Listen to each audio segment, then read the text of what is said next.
to make them.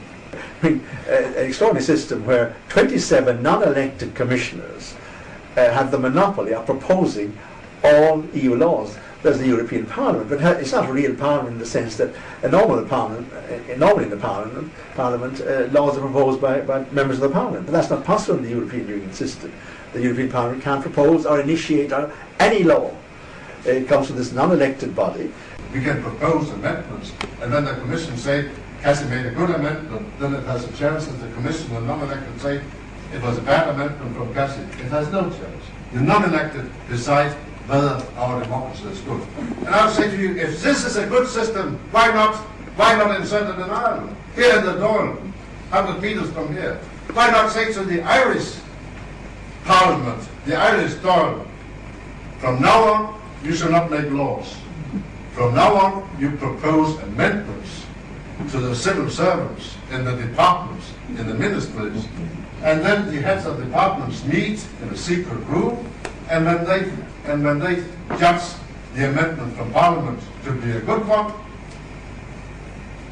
then you have an influence. If they say it's a bad decision the Parliament have done, then the Parliament is outlawed. This is how Europe works today. If you think of what democracy is, democracy, demos means people, and ocracy is the rule. So democracy is the rule by the people. And that doesn't happen. In fact, we're probably down to about 20% that still in any way works under that system. Almost about 80% of what goes through Dáil Éireann right now is coming from an unelected commission. And we're not just talking about commissioners. We're talking about 3,500 working groups. The secret is that we're using the same word meaning two different things. Okay? Yeah. In Europe, democracy means a thing called process democracy. So it's kind of got a democracy taste to it. You think, well, it must be a democracy. Don't we have an MEP over there doing something? But in fact, that MEP is not making any laws. We're giving opinions. We're trying to adjust things with amendments, all of which can be scuttled then when it goes to the council if they don't like them. So who does make the laws?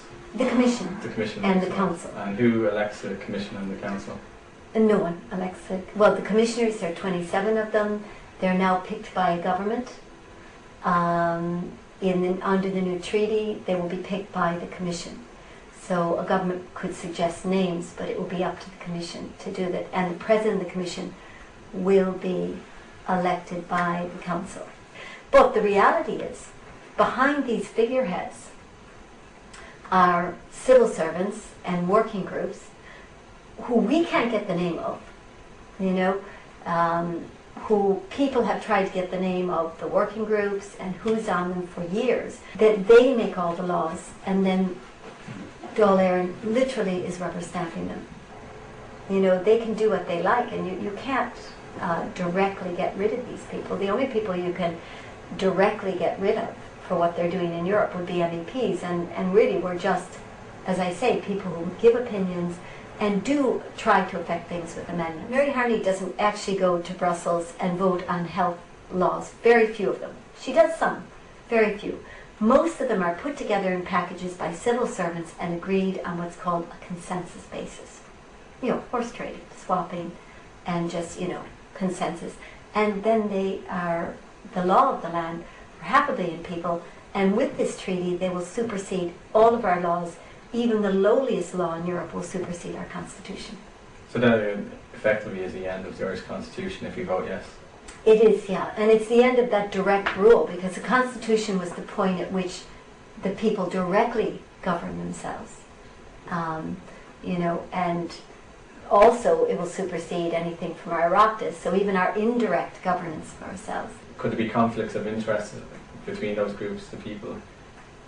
You mean the working groups that kind of keep the council running and do the day-to-day work of the council, and even put together the packages that then... Yeah, could there be business interests or conflicts of interest with that group? Of course there are. And I'll give you an example. And it's the same in the Commission. We were, in the Environment Committee, there was some, I'm trying to think what it was, there was some body which we were supposed to vet the people that were taken onto it. Now, in most cases we don't vet things, but this was a particular one. And several of the candidates for it, it might have been the European Medicines Agency, EMA, and I think that was what it was, and we were vetting the representatives or the board for that. And like so many of them came straight out of the pharmaceuticals. And we were objecting to this.